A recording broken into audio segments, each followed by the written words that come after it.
our roles evolve. We evolve as people, and it's important, I think, to continue to create opportunities for the younger generation to come, to learn, to fail, to succeed, and to grow into these leadership positions, because I think CasaMata, it's a living entity, like truly of course it's a company, but it encompasses these incredible restaurants, that we have a responsibility to safeguard it and to nurture it and protect it. You just heard from Santiago Perez, CEO of CasaMata, and this is On the Pass. I'm your host, Gabriel Ornelas. Each episode, we serve up inspiring conversations with dynamic figures across food, beverage, and hospitality.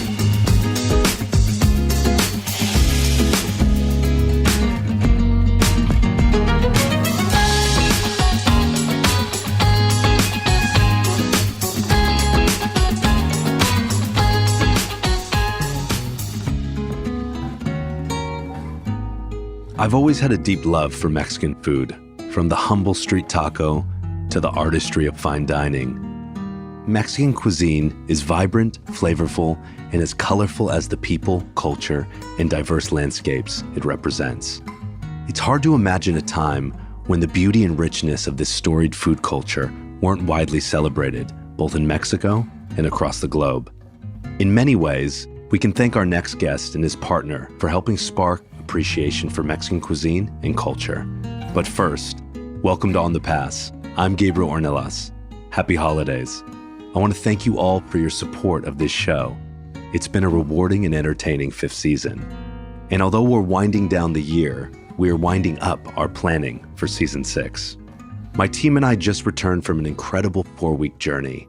We started in Cape Town, South Africa, and wrapped up in Rio de Janeiro, Brazil, where we celebrated the Latin America's 50 Best Restaurant Awards. I'm also thrilled to share that I'm working on an On the Pass original series documenting my 2 weeks in South Africa in partnership with Explore Sideways. Stay tuned for more on that adventure and the series to come. If you're new to this podcast, welcome. I'm so glad you're here. Don't forget to check our show notes, to follow us on Instagram, YouTube, and LinkedIn, so you could stay up to date on all our past and upcoming content. Now on to our guest, Santiago Perez, CEO of CasaMata, business partner to renowned Mexican chef Enrique Olvera, and co-owner of iconic restaurant brands like Pujol, Cosme, Damian, Atla, Criollo, and many more. Santiago and Enrique were recently recognized on the Observer's Nightlife and Dining Power List for the 2nd consecutive year, a testament to their enduring influence. Their restaurants have also received accolades from the world's 50 best restaurants, and they continue to celebrate major milestones, such as Pujol turning 25 and Cosme marking its 10th anniversary. CasaMata is rooted in tradition, innovation, and an undeniable pride in Mexican culture. Now let's get into my conversation with Santiago Perez, CEO of CasaMata. Speaking of dancing, I heard you're quite a good dancer. Oh, yeah? Yeah. Who did you hear this? I just Yeah. Yeah, I mean, those early days of Cosme, like if those walls could talk, there would be like quite a lot of interesting stories. Yeah. But part of what also created that magic in the restaurant was that, that partying, that everyone gathering together after dinner, like it was like the real family teamwork, camaraderie.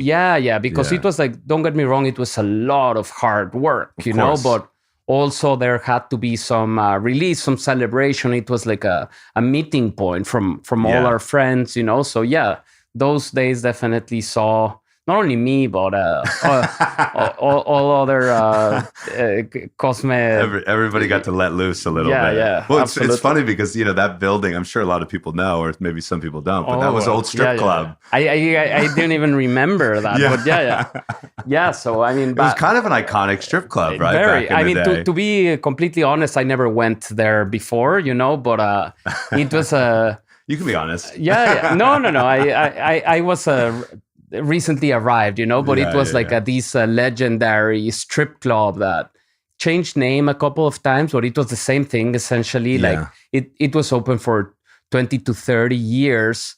So over time, like it got shut down, and it presented the opportunity for us to take over. But it's very funny because like when you met anyone, especially like males in their 30s or 40s, they're like, oh, this place looks a little familiar, but they, because the decoration, of course, everything has changed. Yeah, and I'm it's like, changed well, quite a bit. Yeah, like this, I don't want to say it in front of all the guests, but perhaps they had been there before, no? Yeah.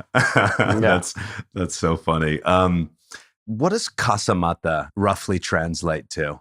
And why did you choose that name as sort of the parent hospitality brand? Yeah. CasaMata, it's a word that we chose that encompasses the collection of our restaurants. They're all with distinct identities, and we really wanted something that had the word casa on it as a home to all of these different concepts. It truly like resonated, the name. It was catchy. We liked it, and it rolls off the tongue nicely. Yeah, absolutely. It has a nice little twist to it. And little did we know that CasaMata, actually, there was a plan, the CasaMata plan, that it was hatched close to 2 centuries ago to unify the distinct Mexican provinces and states into one single unit, no? And it was like the precursor of Mexico. So it was like incredibly a coincidence. It had a lot of significance to us, given that we were rolling in different projects, concepts, etc., into one single entity with our own values. Mm-hmm. Super interesting. I was trying to find some information on how you and Enrique had connected, and the only thing I think I read was that there was a number of mezcales involved in the initial meeting. But how did you both connect and sort of start this partnership? Yeah, well, it's been a while.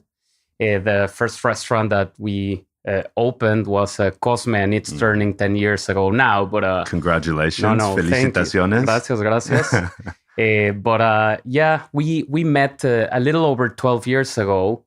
I was working in finance, in a finance job in New York after having been graduated from college in Mexico City. And I really saw an opportunity to try and break into hospitality and create something that encompassed different elements of the Mexican culture that I felt were not being represented properly, especially in a cosmopolitan city like New York. It was not only the culinary aspect of it, but the interior design, the Mexican hospitality, the way you feel in all of these. I mean, I know you've spent a lot of time in Mexico, so it's truly part of our culture. So it started as an idea, as a side project, that as I began researching a little bit more about it, I started to get really excited. And it was very clear to me that there was, if I was going to do it, it had to be done in the best possible way, or not even do it. So Enrique, 12 years ago, he was already established. He did not have quite the international projection that he has today, but Pujol, and we'll get into that. Like it's turning 25 years next year, so it already had a good 12, lot of milestones. A lot of milestones. Yeah. We're celebrating a lot. Yeah, but Pujol, I mean, it had already a little mileage, absolutely. a good 12 years. A bit of a following and some buzz and some excitement around it. Absolutely. So I immediately became very interested in meeting Enrique. We had a lot of mutual connections, but did not have the opportunity to get to know him. And at that point, he was already being invited and presented with opportunities. So it was a little hard to get a hold of him. But when I finally did, like I showed up to Pujol, to the old location of Pujol, with a very comprehensive business plan, but his face was on the cover, So I'm like, hey, I'm coming for you, he immediately laughed. Like, it's like, what the hell is this, So I knew very quickly that he was going to, to become part of the project. Yeah. That's how we met. Obviously, like there was a lot of mezcal, a lot of trips together, a lot of good times that we had. It was also important to have the interior design and architecture element incorporated it. So Alonso de Garay, another prominent architect, came into the mix. We created this partnership, and and after a lot of trouble, mezcal planning, etc., we ended up launching Cosme in 2014 already. Incredible. Is there a memory from those early days that really sticks with you, from sort of those early days with you, Enrique, or some of the other team members that kind of warms your heart a little bit, or that you think about? Oh my God! Yeah, so many. Or you can't remember? There were too many. No. I mean, literally, it's very hard to pick one. No, but to name a few, I think it was like the joy of seeing, as we started, hiring and doing all these HR workshops to recruit people, etc. Naturally, we attracted a lot of Mexican and Mexican Americans that were living in the U.S. that we were trying to contribute to the conversation with a very high sense of pride of who we are, where we come from, what we stand for, and to see how they were participating into this process and like exciting finally being represented in New York with a fine dining restaurant was very, very gratifying. Like in many cases, many of our team were focused on back of the house opportunities, and here we gave them the bartending roles, the head servers, the somms, all the roles. So it was like an incredible sense of pride. I think that really helped build a culture that, that helped us build this incredible restaurant that helped serve as a platform to the different things that we've built together. Yeah, no, absolutely. I rewatched the Netflix Chef's Table with Enrique, and I remember him talking about this absence of Mexican fine dining in Mexico City, but then in other places, and then he said, we have to have a responsibility to generate a Mexican movement. And so you all have really done that in a tremendous way. But what are you most proud of in generating this movement, like we're talking about? And how do you want to continue to layer onto that in the future? Well, it's a big responsibility, no? I think being originally from Mexico, we have a tremendous heritage. They're very rich in culture, and not only gastronomy, but the arts, etc. And I think the past 15 years have seen a certain set of circumstances happen and unfold in the U.S. where the Mexican influence in the culinary scene is higher than ever and growing.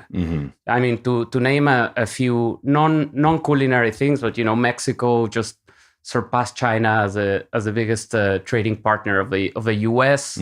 Delving more into the culinary aspect, this year tequila is going to surpass consumption than vodka. And the U.S. is the largest. Yeah. No, and not only that, tortillas are going to be consumed more than white bread this year in terms of condiment. Hot sauce is going to be used more than ketchup. So I think there is this backdrop of like an incredible opportunity with which we can be part of a conversation, part of celebrating our heritage and hopefully building also a business that we can be very proud of and that can survive for many, many years and while having a lot of fun. Yeah. It's funny. I had David Leventhal, who owns a property called Playa Viva in kind of near Zihuatanejo. And we were talking about really the diversity of Mexico and what Mexico really has to offer. And, I said on that show, and he kind of echoed it as well, is whether you get in through Cosme in New York, whether that's your entry point, or it's through tequila, or it's through mezcal, or it's through going to Mexico City and being blown away by the museums, I always say, like, get involved and discover, because there's so much that Mexico has to offer. And that's exciting, having that in part be part of my heritage, where my grandparents are from, but also the people are just so incredible. Yeah. And and the music Absolutely. and the richness. And and I think I've heard you say, and Enrique many times on interviews, and talk about, we want to Mexicans want to have fun and want to enjoy themselves. And so that needs to be a through line in everything that we do. We don't take ourselves too seriously. Yeah. We like to host people. We like to have fun. We like to have drinks here and there. Like it's very festive. It's very celebratory. So like absolutely building something in that realm is something that, we're super, super proud about. Yeah, I think it's interesting, because if you look back at that Netflix special, Enrique talked about going to New York and graduating with honors from Culinary Institute. I was chatting with Elena Regadas a few weeks ago and really talking about a bit of a shift from that generation now to where everybody 20, 30 years ago went to the US, went to France, went to Italy, went to places for culinary school. And she was like, it's so incredible now. You have people coming from all over the world to Mexico, wanting to learn. And it's institutions like Pujol and other places that are housing these individuals and really bringing them into Mexican culture. Absolutely. No, and you can see how the generation of chefs from Enrique, and even before he came, they tended to lean into European techniques, schools, etc. But they were Mexicans and standing in this marvelous ground with so much history, So now I think it's been very rewarding to see all these chefs that and the emerging ones, like having their own voice, representing Mexican culture and having their own interpretation on what it is. Yeah. No, it's exciting. It's also like thinking about all the alums that come from CasaMata or come from like Elena or come from other chefs, like, and seeing how they're affecting culture in their own way, and like the little twists that they're doing, or sort of the micro regions that they're focusing on. It's kind of exciting to think about how that's going to continue to build upon itself. Completely. Yeah. No, and I think that especially Pujol, being 25 years, the amount of talented young chefs that have, passed by those kitchens, it's like really, really incredible. I saw a little like a genealogic tree of different people that had passed by it. Like, do you guys have that? Well, unofficially, yeah. That would be cool to have an official, like the family tree. Yeah. But it's like, Pujol and some of these other amazing restaurants have served as truly like a platform of talent, Absolutely. to again contribute to the conversation. Yeah. You once said, in the past, for so long, Mexican food has been considered cheap or fattening, but there's so much more to it. I think in part, thanks to Enrique and you and a lot of other contributors, I don't think that's the way of thinking anymore. But is there still some misconceptions about sort of Mexican food or Mexican culture, or how do you think about sort of being that conduit to continue to bring people into your culture? No, I think there has been an incredible progress over the last 15 to 10 years in the perception and depth of culinary focus of Mexican cuisine. I think there is obviously a spectrum of different types. Mexico, it's very diverse. It's a huge, it has all sorts of climates. It has two oceans, so as such, it is very diverse. It's not just one thing. It's not just one thing. Yeah. And I often run into some people that tell me, "Oh no, that's not Mexican food. That is just horrible, like maybe Tex-Mex or something." And to be honest, I mean, Mexico, it's a collection of regional cuisines, and Tex-Mex is one of them, for example. So yeah, I think there's been a lot of evolution in these, and a lot more to come. Yeah, and no doubt, yeah, it will continue to evolve. Just thinking about the conversation I had with Elena, and I know Enrique touched on this in past conversations, but as you think about the diversity of ingredients, the plethora of ingredients available that are indigenous to Mexico, and how sadly it's happened in this country a lot, but you know, monoculture and sort of in big agriculture has really, we've lost a lot of things. How is Enrique and you and the team, how do you think about continuing to support maybe the independent farmers who are continuing to maybe grow certain varietals of corn or other things, and making sure that they don't transition and disappear? It's a part of our mission, it's to preserve a culture and the variety of ingredients. To give you an example, a little more than 10 years ago, when we were, literally talking with Enrique to see if we were going to do something together, like the one thing I remember that he was like so adamant, more than terms or where we were going to open, was the corn. We needed to get the right corn to New York. And back then, now you find amazing heirloom corn from different parts of Mexico in all these incredible kitchens, not only in the US, but in other places. But back then, there was no one doing that, and it was interesting because we thought it was going to be an easy process, and actually going through that, certification to import it, like we ran into so many obstacles in the US, because corn is the way it is harvested and planted. No, in the US, it has so many different uses and monoculture, and it's like it was very important to embrace that. Yeah, well, most of it in this country, whether it's corn or wheat, I mean, is really just used to feed livestock. Yeah, I mean, like majority of it. Yeah. And it is. It's like, it's sad. You drive through. I remember I was driving from.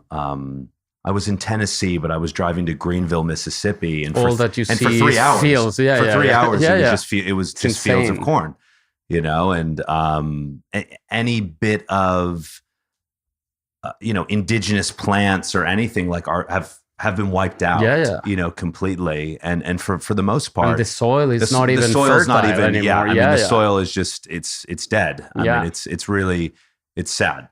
Completely. It's sad that in less than 100 years, like how we've, maybe it's 80 years, we've just lost so much. Not only so much of that diversity, but I think it's also like the knowledge, as well. I think about, we've talked on this show quite a bit, and I talk with other chef friends, but I get to travel quite a bit. And I remember I was doing a horseback ride with a gentleman in kind of on the border of Guatemala and Belize, and he knew every plant. He knew but he was saying his son, who lives in the city, isn't interested. And so, like, sadly, it's probably going to die with him, that information. And I think about, both my sides of my family coming from Italy and Mexico. I don't blame them, because they were looking for a better life, but they had to leave everything behind to start new. And you're kind of leaving behind some of that culture, some of that ancestral knowledge. Absolutely. Yeah. So I think it's so important that, groups like yourself and others, although your businesses, and it's important to make money, it's also important to do good. Absolutely. As well.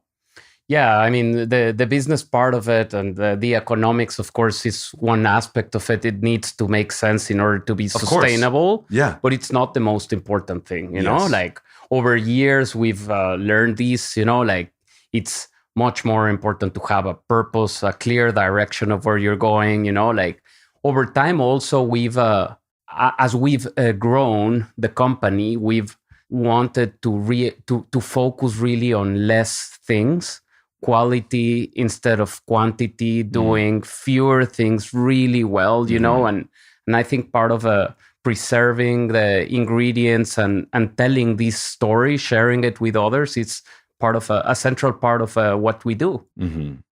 I saw you guys have, what is it? There's like the 10 value system on the website or something like that. Yeah. Like, what would you say is sort of the most important or most integral part of sort of your values as a company? I think all of them, to be honest, it's just like they all layer onto each other. They all layer onto each other. I think it's incredibly important that they translate to every one of the different projects, and they don't change over time. We've tried to lay the grounds of the seeds of a company that hopefully will outlive us, and longevity, it's a very important aspect of it. So it's like, how do we define these very important traits or values with which every project need to live? And that's pretty much, Yeah. Well, it's that as a foundation, thinking long term and decision making, thinking long term is sometimes you have to make the difficult decisions which may hurt tomorrow but benefit benefit in the long run. And that's that there's a delicate balance completely there. Yeah, absolutely. So we've danced around a bit of the Cosme turning 10 and Pujol turning 25. I mean, huge milestones. I mean, it's incredible, especially in this industry, as challenging as it is. We're in LA right now, and I said this on another show. As much as there's some exciting openings, there's a lot of closures, like, as well, and it's a challenging time. But like, what a feat, to be able to have these milestones. How are you all celebrating, like, as a as a team? Yeah, well, it's two ways, no? Because one part is celebrating, the past 10 years. We're gonna throw an incredible party that, of course, you're invited. I say when. October 18. Okay. We're gonna go big in the Rainbow Room. Yeah, very iconic. Like, we're having a few bands coming from Mexico City to perform, and we're just gonna throw a 1920s inspired amazing party. But more than that, it's reimagining a bit the future. Like, I think it's not only how we've spoken a little bit about the ingredients and how we put our little grain of sand in preserving them, but how do we project these brands into the future? So I think with these incredible milestones that we need to think about growth. How do we do some careful growth that go in hand with our values, and that creates opportunities for members of our team, So yeah, I think this is going to be a year of transition to try and double down on our existing flagship brands, Cosme and Pujol, to celebrate them and to imagine how we can grow a little bit with those, You use the word reimagine. Is that reimagining how those brands continue to evolve? Or is that... I think that exactly the milestones of 10 and 25 present an opportunity to think, how will the next 10 years of Cosme look like? We want to be able... How will the next 10 years of Cosme look like? Yeah, well, definitely we want it to be a classic, We want, for the same reason you came in the beginning, it was festive, it was lively, it was like incredible quality, but unpretentious. Correct. We want to do that. Yeah. We've ourselves grown a little bit. We're not partying the same way we were back then, in those early days of New York. Yeah. We're happy, we evolve as well. Yeah, of course. Yeah. But we want to continue to be a brand that is super fun. And whereas Pujol, the next, imagine 25 years, like, it's like, how does it become this fine dining culinary institution that continues to serve as a platform for training talent for hatching the next culinary promises, to continue to be this amazing place where it's a reference in everyone's visit to Mexico City, So yeah, I think these are. I know this is not a lot of specificity around this, but you're dancing around. A yeah. But I mean, you're gonna be the first to know when we announce. So you all really have this fine dining pedigree, obviously, with Pujol and Cosme. Although it's this unpretentious, like you said, and there's been a tremendous amount of success with that. Let's say, how do you and the team think about your more casual concepts while still bringing that CasaMata flair that we've all become accustomed to? Yeah, I mean, great question. It's something that we think literally every day, especially as how we project into the future.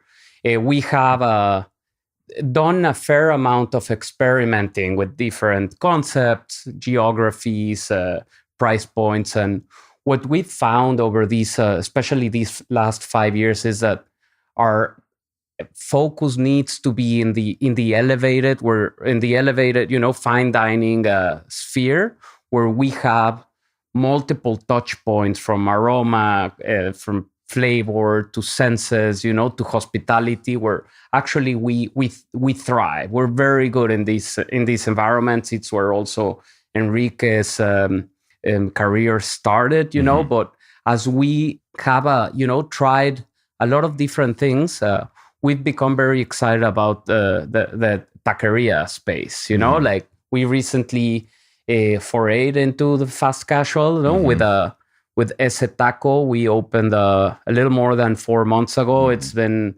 luckily a huge success. It's in Williamsburg? Or it's in Williamsburg, Williamsburg, yeah. Nice. It's right there on a very busy corner in the yard 50 of a neighborhood. Nice. And it is very much has the same DNA of the other restaurants, but it's meant to also be fun. Like I think fast casual and fast food restaurants have leaned recently a lot into just convenience and fair pricing, whereas Ese Taco is that, but it's also fun. We care about the playlist. We care about the sound system. We care about the soap that you wash your hands with. And of course, the ingredients, etc., just at a different price point, but needs to be fun. And I think you would never think of going to Chipotle for pregame, Like for us, this is exactly what we want to do, So we see in the company, I think, a bifurcation, like doubling down in the upscale and fine dining side, and on the very casual side with Esse. What's the menu like there? Maybe you can describe some of the menu items. It's very simple. Yeah. We wanted to have a very streamlined menu. There's only 4 items on the menu, 4 tacos. It's 1 pork adobado, 1 amazing ribeye, one single cut of meat. We have a mushroom and we have chicken. It's a corn tortilla, of course, but you have the option of being a little bit more indulgent and using flour and cheese. We do serve margaritas, whack, and that's it. We want to keep it simple because it's very important to have do a few things, but do it well. Exactly. Quality, but quantity. And in order for this to be sustainable with the rising labor costs, etc., we need to have a lean team.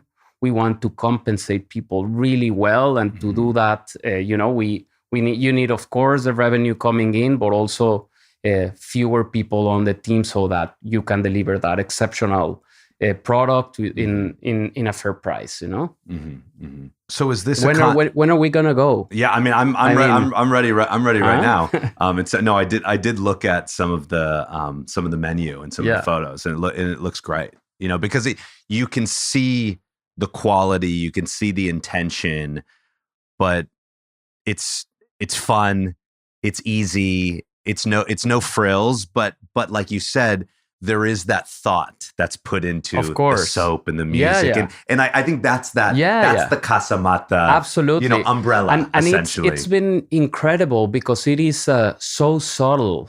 All of these combination of there's not one thing that it's like, oh my God, this is so different, but it's like a combination of 2, 3, 4, 5 things that especially people that know us or that have dined in Criollo or in Damian, in Pujol, in Atla, like they recognize it. All together, it's this magic that, that we feel that it's like our competitive advantage, that's the connective tissue between sort of the whole, like all the brands. And we intend to lean into that DNA even further, of course, like keeping in mind, you need to be a lot more efficient, you need to, but that's part of who we are, and we don't want to change that. On the other side, we need to embrace that, especially in a world where, we are no longer pioneers of anything, like when we opened Cosme 10 years ago, no one was doing fine dining Mexican at that level or price point, this is not the case today. And enter the fast casual and taco landscape, and even less so, So I think you're going to be seeing us definitely growing that effort, but always with an attention to detail and true to our values. I think I saw there's a sort of a riff on the corn husk meringue as well. Is it a sundae or what is it exactly? It's a sundae. It has elements of it. It's a Mexican vanilla ice cream, the meringue, the corn husk, so that is definitely one of the most direct references to it. Sure. And also in the pork adobado, we have the pineapple butter that was born literally like 20 years ago in Pujol. So good. And that have, traveled to our different restaurants, and it made its way to Ese. Yeah. That's amazing. I can't wait to go. So you said we really want to further build our presence in both New York and Mexico City. Those are the largest markets. Yeah. So is there going to be more Ese tacos in New York, in different parts of New York? You've got, one of the boroughs, you've got Brooklyn. Is there going to be something in Manhattan? And what's happening in Mexico City? Like what else do you have planned? Yeah. So again, these are the two markets or cities that we have a very strong connection. I personally live in New York City. Enrique lives in Mexico City. Of course, we travel to the other places, no? To triangle, go to to go check on the sons and daughters, exactly. All the sons and daughters. Yeah, but I mean, we definitely see we're not going anywhere. Like we want to further cement our presence there. We've done really well. We're very grateful for both cities. Like obviously, Mexico City being the city where we were all born in and grew up with. No, like it has enjoyed also all this growth. So it's like very gratifying to be part of that conversation. And in New York also, I mean, where Cosme was born, and I believe there is a big opportunity there to continue, further growing in. Very selectively on the fine dining front, and definitely on the Ese Taco side of things. Like definitely, we opened Brooklyn, but Manhattan is imminent. I love that, imminent. Yeah, it's next. No, imminent. No, it's gonna happen. Like I have a lot of conviction on that, and it's a very exciting project that we're all very much looking forward to. To continue to grow. Yeah, no, it's exciting. It's been a decade in hospitality now. Yeah. You came from finance. It's been a decade. Has it been everything you thought it would be? It has been everything and more. Yeah. Probably. I mean, I really go back to those early days where I was like, hey, I'm gonna quit my job. I'm gonna set up these amazing restaurant, and I am grateful that I was so naive. that it takes that as you like to not know that you shouldn't be able to do that. Yeah, absolutely. And I mean, I've always been fearless, like if someone tells me, oh, you can't do this, like I want to do that, but there were, I mean, so many no's in the way. Like you need to have really a high level of conviction and I mean, guts, delusion. You just delusion. Yeah. Call it like faith and delusion. Yeah. But I mean, I guess that's how often companies get built, like if you focus on the things that could go wrong, like obviously you're never going to take the leap, but you'll never do anything. Absolutely. And I think that's the thing with experience where it's tough, because experience really can help guide you and get you out of a lot of trouble, but it will also talk you out of doing a lot of things as well. Absolutely. Yeah. And so you kind of need that naivete. Yeah. Especially in the early days, to just go and take risks.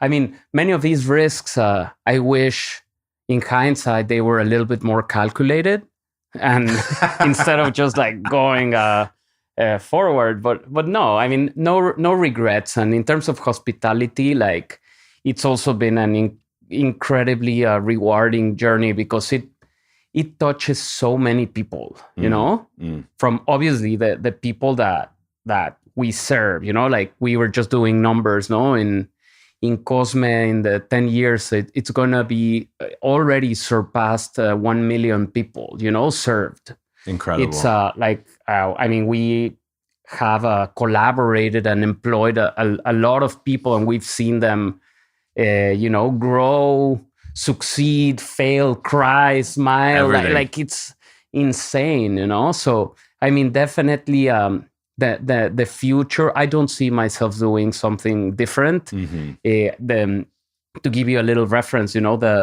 the group of friends that I grew up in Mexico, we were very united. We were like 15 of us, like we were going everywhere together, etc. And we drifted, all of us, in completely different paths, Like I was the one of the only ones that like delved into the hospitality world. And I like, after seeing all these where we are now, we meet obviously every year, like, and we see where each other is.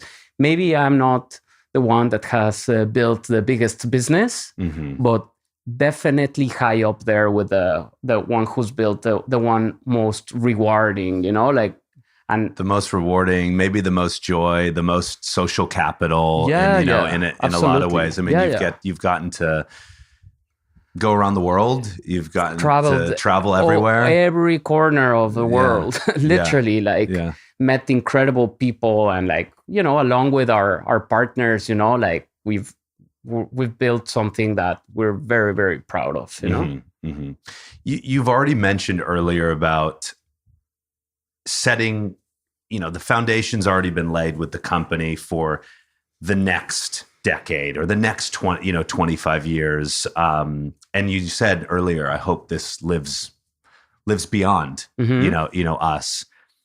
On a personal level, though, like, what is your hope for the next decade with CasaMata?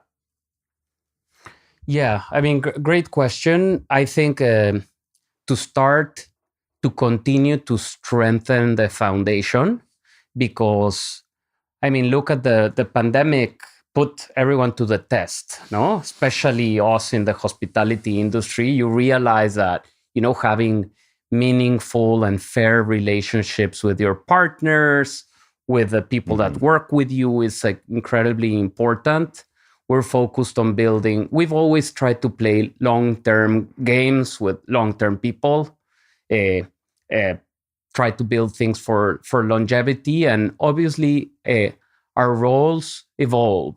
We evolve as people, and it's important, I think, to continue to create opportunities for the younger generation to come, to learn, to fail, to succeed, and to grow into these leadership positions. Because I think CasaMata, it's like it's a living entity, like truly. Of course, it's a company, but it encompasses these incredible restaurants, that we have a responsibility to safeguard it and to nurture it and protect it. Mm-hmm.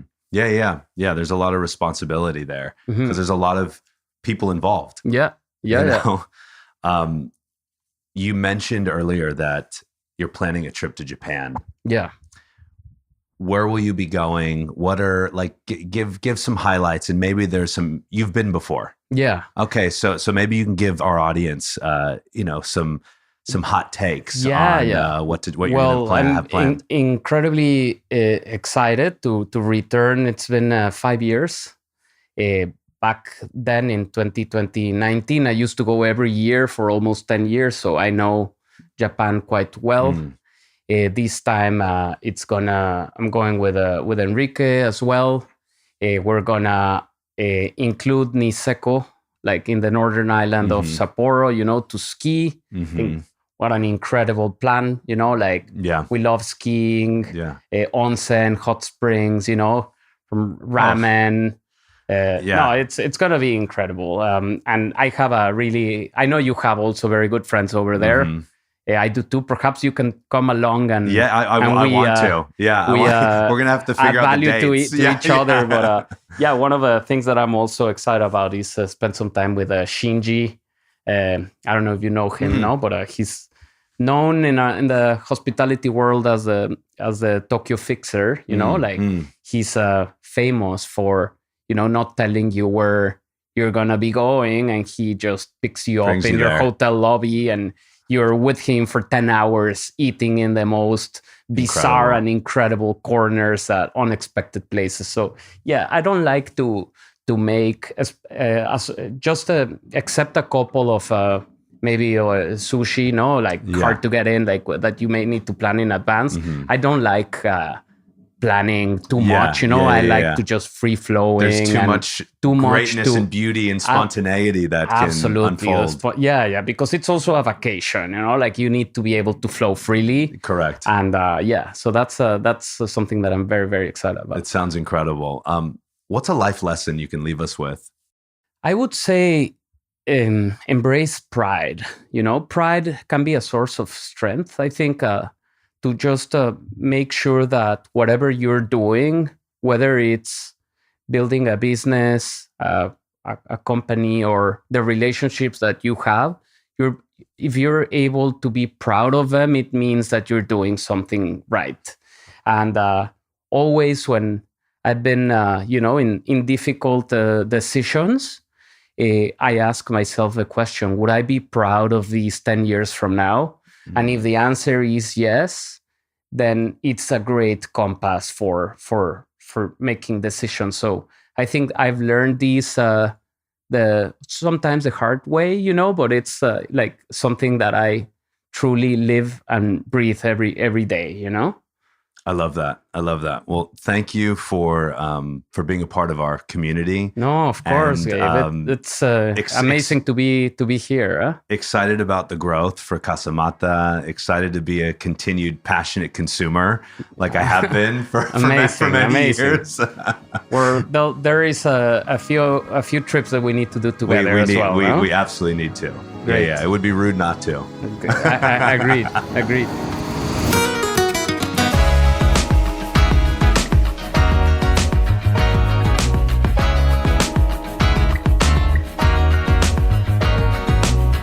On the Pass is hosted and produced by me, Gabriel Ornelas, and edited and mixed by Dylan Agajanian, with original music by Dylan Agajanian.